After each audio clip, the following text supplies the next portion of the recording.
अदालतों के इतने आदेश हैं जिसकी वजह से औड़ी मोड़ से शक्तिनगर जो 4 लेन का काम हुआ वो उसी एनजीटी ऑर्डर के वजह से हुआ। ये मेरी माँ मेरी सबसे बड़ी प्रेरणा स्रोत हैं।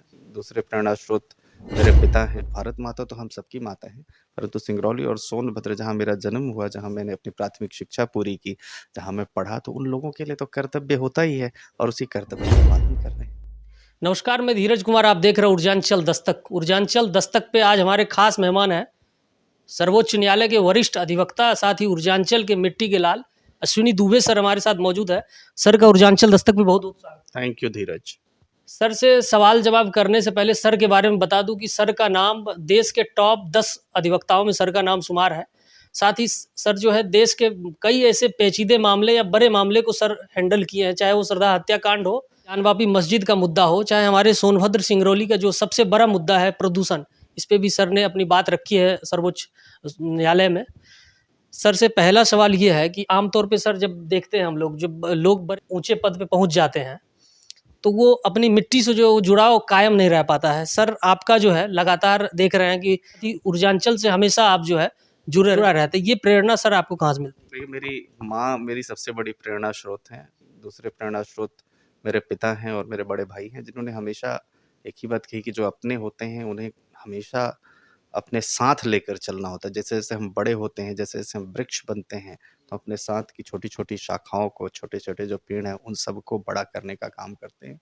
एक ये वजह है। दूसरा, हमेशा हमारे पिताजी ने कहा कि जहाँ तुम्हारा जन्म हुआ है, जो तुम्हारी जन्मभूमि है, वो तुम्हारी सबसे बड़ी माँ है और उसके प्रति तुम्हारे कुछ कर्तव्य हैं। तो मनुष्य जीवन में जितना मौका मिले अपनी जन्मभूमि के लिए ज़रूर करते हुए, भारत माता तो हम सबकी माता है, परंतु सिंगरौली और सोनभद्र जहाँ मेरा जन्म हुआ, जहाँ मैंने अपनी प्राथमिक शिक्षा पूरी की, जहाँ मैं पढ़ा, तो उन लोगों के लिए तो कर्तव्य होता ही है और उसी कर्तव्य का पालन कर रहे हैं। उसी कर्तव्य का हम पालन कर रहे हैं। सर से दूसरा सवाल ये है कि आपके करियर में सर, वकालती करियर में कोई ऐसे केसेस बताएं सर को जिनको लेके आपको चैलेंजिंग महसूस हुआ हो। देखिए, तमाम केसेस जब आप किसी एक ऐसे व्यक्ति की मदद करते हैं जिसके पास रिसोर्सेस नहीं होते हैं और जो षड्यंत्र पूर्वक किसी बड़े अपराध में फंसाया जाता है, तो अब आप उसके लिए खड़े होते हैं तो उसके पास अपने रिसोर्सेस नहीं, उसके पास दिल्ली में लोगों की फीस देने के लिए पैसे नहीं, तो उस समय पर आप उसकी मदद करते हैं, उसको सकुशल बरी करवाते हैं मुकदमे से, जिसके ऊपर झूठा मुकदमा चलता है, वो सबसे बड़ी खुशी होती है। और मैं समझता हूँ कि सिर्फ सिंगरौली सोनभद्र ही नहीं, देश भर से जहाँ से भी ऐसे लोग आते हैं जो रियल में विक्टिम होते हैं और जिन्हें एक्यूज बनाया जाता है, तो उन लोगों की हम मदद करते हैं। और हमेशा से हर रोज हर एक केस नया चैलेंज लेकर आता है। हम लोग देश की सबसे बड़ी अदालत में प्रैक्टिस करते हैं, हमारे पास जो फाइंडिंग्स होती हैं वो अगेंस्ट होती हैं, उन फाइंडिंग्स को चैलेंज करते हुए, ऑनरेबल जजेस को कन्विंस करते हुए, हम उसमें जब कुछ आशा की किरण दिखाते हैं किसी आम आदमी के लिए, क्योंकि कोई भी व्यक्ति जो भटका होता है, जो परेशान होता है, जो प्रताड़ित होता है, वही अदालतों में जाता है। और खासतौर से सुप्रीम कोर्ट लग्जरियस लिटिगेशन नहीं है, सुप्रीम कोर्ट में तो हर पीड़ित व्यक्ति अपनी बात को लेकर के जाता है, तो उसकी मदद करते हैं। तो हर रोज एक नए नए चैलेंज होते हैं, उन चैलेंजों को पूरा करते हैं और रात्रि में सुख के साथ, शांति के साथ कि हमने आज अच्छा काम किया, और हम नींद लेते हैं और सुबह उठकर फिर उस चैलेंज के लिए शुरू हो जाते हैं। सर से अगला सवाल ये है कि जैसा कि हमने पहले भी कहा कि एनजीटी का मुद्दा है, सोनभद्र सिंगरौली का बहुत बड़ा मुद्दा है। सोनभद्र सिंगरौली के लोग आज भी पॉल्यूशन से लड़ रहे हैं। आपने सर, सुप्रीम कोर्ट ने इस मामले को उठाया लगभग 4 साल पहले। इसके बावजूद सर, चाहे वो यूपी गवर्नमेंट हो या एमपी गवर्नमेंट हो, इस पे जो है कहीं ना कहीं सरकार की जो है दृष्टि कहीं ना कहीं ना के बराबर देखी जा रही है। लोग आज भी इस मुद्दे से लड़ रहे हैं। इस पे क्या कहना चाहेंगे? देखिए, मैं चूंकि यहीं का हूँ और यहाँ के लोगों के बारे में जानता हूँ, यहाँ के लोगों ने देश के विकास में अपनी पहचान खोई। यहाँ के लोगों ने अपने घरों में अंधेरा रख के और दूसरों के घरों में उजाले दिए। यहाँ के लोगों ने अपनी ज़मीन, जगह, सब कुछ लोगों को देकर आज जो लोग बाहर से आकर के यहाँ इंडस्ट्रीज़ में काम करते हैं, उनके घरों में बर्तन, पोछा, झाड़ू का काम करते हैं। यहाँ के लोगों का विभाजन, जिस तरीके से एक परिवार में एक को नौकरी देके 4 को सड़क पर लाया, तो जो सामाजिक विषमता पैदा किया, वो इंडस्ट्रियलाइजेशन ने किया। देखिए, देश के विकास के लिए इंडस्ट्रीज ज़रूरी हैं, लेकिन एक सस्टेनेबल डेवलपमेंट हमेशा से जो सिद्धांत है, ख़ास तौर से संविधान का, वो कहता है कि वो चेक एंड बैलेंस होना चाहिए और समुचित संयमित विकास होना चाहिए। समुचित संयमित विकास का मतलब यह है कि हर व्यक्ति जो प्रभावित है, उसको शुद्ध हवा, जो एक संवैधानिक राइट है, शुद्ध पानी, जो उसका एक संवैधानिक राइट है, और स्वस्थ जीवन में, स्वस्थ वातावरण में रहने का, जीवन जीने का अधिकार हो। होता क्या है, देश का सबसे बड़ा इंडस्ट्रियल हब, जहां एक 50 किलोमीटर की परिधि में 21,000 मेगावाट बिजली का प्रोडक्शन होता हो, जहां पर लाखों मैट्रिक टन कोयला हर रोज जलता हो, जहां पर करीब दर्जनों किलो मरकरी हर रोज उत्सर्जित होती हो, जहाँ की हवा में, पानी में, अनाज में आर्सेनिक हो, लेड हो, क्रोमियम हो, और जहाँ फ्लोराइड हो, जहाँ लोगों के पांव टेढ़े हो रहे हो, जहाँ लोग रात्रि विश्राम ठीक से नहीं कर पा रहे हो, फेफड़ों का कैंसर हो, किडनी के रोग हो, इम्पोर्टेंसी बढ़ रही हो, महिलाओं की प्रजनन क्षमता कम हो रही हो, उस जगह के लिए काम करने का हम सबका नैतिक कर्तव्य बनता है। और मैं समझता हूँ कि इंडस्ट्रियलाइजेशन के साथ साथ लोगों का विकास, जो इंडस्ट्रीज की जिम्मेदारी थी वो नहीं किया। उस बीड़ा को हमने उठाया क्योंकि देश की सबसे बड़ी अदालत में एक इस पर वकील होने के नाते और कानून का विद्यार्थी होने के नाते हमने भी जब ये शुरू किया तो हमारे ऊपर भी तमाम विषमताएं, तमाम परिस्थितियां, तमाम इन लोगों ने दोषारोपण किया।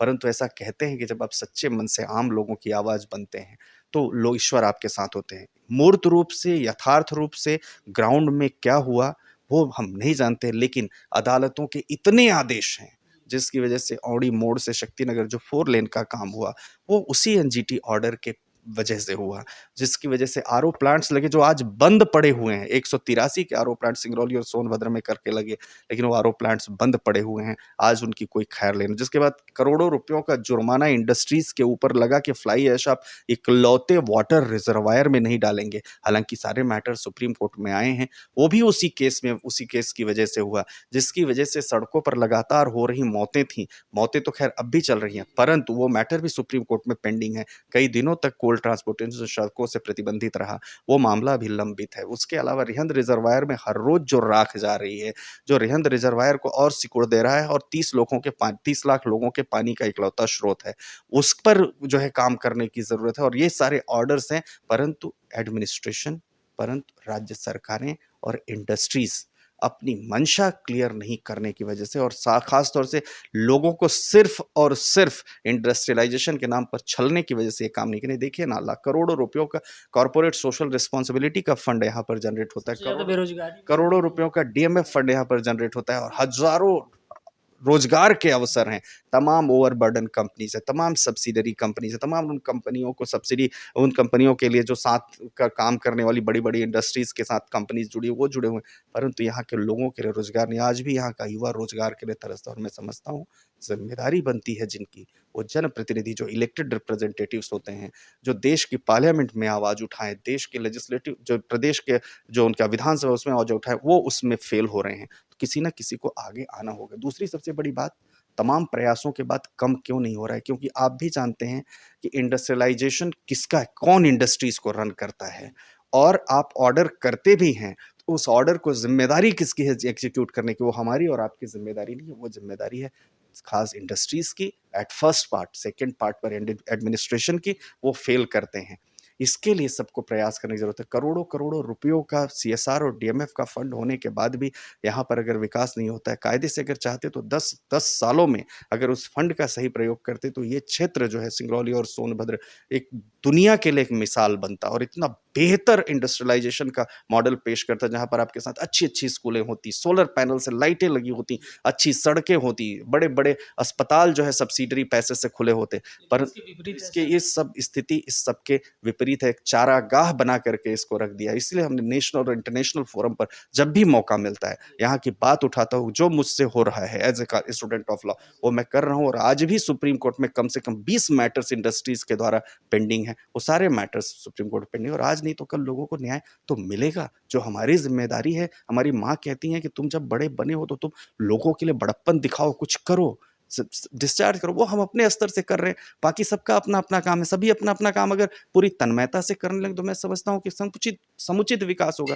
इंडस्ट्रियलाइजेशन भी जरूरी है, लेकिन समुचित विकास और एनवायरमेंट का प्रोटेक्शन और शुद्ध हवा, शुद्ध पानी, शुद्ध खाना और रोजगार, ये भी जरूरी है। और जो यहाँ सब कुछ उपलब्ध है, जरूरत है तो सिर्फ विल पावर की, मंशा की। सर का कहना ये है कि भाई मातृभूमि है हमारी, हमारी जो जिम्मेदारी बनती है हम उसको निर्वहन करेंगे, साथ ही साथ जो जनप्रतिनिधि है वो भी अपनी जिम्मेदारियों का निर्वहन करे। सर से अगला सवाल ये है कि आपने औड़ी मोर का नाम लिया सर, अभी जो है ऊर्जांचल में अनपरा नगर पंचायत जो है इसको लेके भी काफ़ी चर्चाएं हो रही है।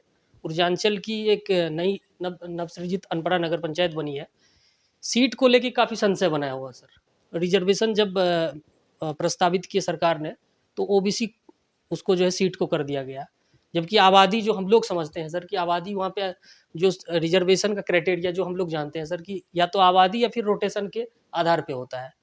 वहाँ पे जो है आबादी जनरल कास्ट की जो है 60% है, इसके बावजूद जो है सर उस सीट को ओबीसी कर दिया गया। इस पे आप सर क्या कहेंगे, चूँकि मामला कोर्ट में है?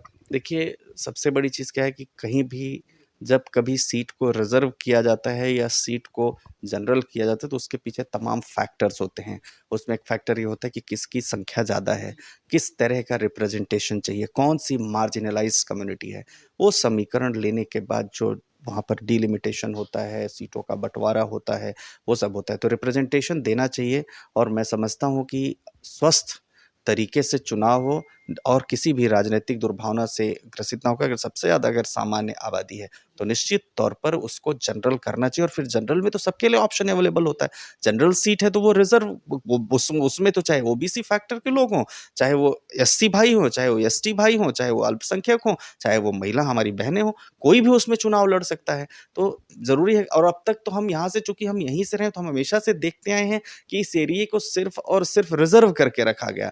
तो एक और उस रिज़र्व करने के बाद कुछ लोगों की मोनोपोली क्योंकि ये जो लोग आगे आ जाते हैं, वो भी नहीं चाहते कि उनके समाज का कोई व्यक्ति आगे आए। तो एट लीस्ट मैं समझता हूँ कि अगर सरकार इस पर विचार करके और इसको जनरल करती है, तो जिसके पास भी कैपेबिलिटी है, लोकतंत्र में इलेक्शन लड़ने का, वोट देने का सबका अपना संवैधानिक अधिकार है। हर कोई लड़ सकता है, हर किसी को मौका मिलना चाहिए और इसीलिए इस पर विचार करने की आवश्यकता है। विचार करने की आवश्यकता है, सर ने कहा। सर से अंत में एक सवाल है, ऊर्जांचल के युवाओं के लिए सर का क्या संदेश है, जो कोई भी पेशा खास करके अगर वो वकालत ही करना चाह रहे हैं, इसी फील्ड में आना चाह रहे हैं या अन्य भी कई ऐसे फील्ड है जिसमें युवा हाथ आजमा रहे हैं, उन युवाओं के लिए सर का क्या संदेश है? देखिए, सबसे पहले अच्छी शिक्षा बहुत आवश्यक है।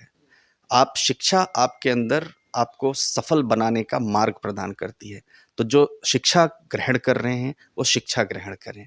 दूसरा अभाव अगर इस किसी के पास है, तो सभी लोगों को, सभी युवाओं को मिल कर के अगर किसी के पास फ़ीस देने के पैसे नहीं है, तो थोड़ा-थोड़ा चंदा करके उस व्यक्ति को एम्पावर करके उसकी फ़ीस दें। तीसरा सबसे बड़ा है जो पढ़ के आगे निकल गए हैं, वो ये एंश्योर करें कि अपने जीवन में 10-10 लोगों को एम्पावर करेंगे।